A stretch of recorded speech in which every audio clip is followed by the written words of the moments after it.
on T. Howard Pines, Jr. Oh, no. The rest of his life dedicated to getting revenge on the hospital administrator? Well, how does Mrs. Heuser react to this startling news? I wonder why That's Howard doesn't answer. Dr. Duncan, in his office, still waiting for Howard to answer when suddenly the other line rings. The line is ringing. I bet it's some sick person. I'd better answer it. Hello, this is Dr. Lowell Duncan speaking.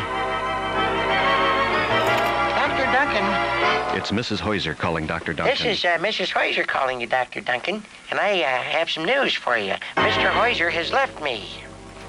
Oh, I'm terribly sorry to hear that, Mrs. Heuser. What do you plan to do?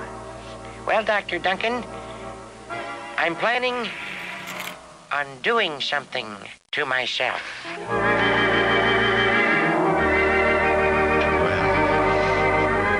First of all, Howard doesn't answer his phone. Does this mean that he has skipped?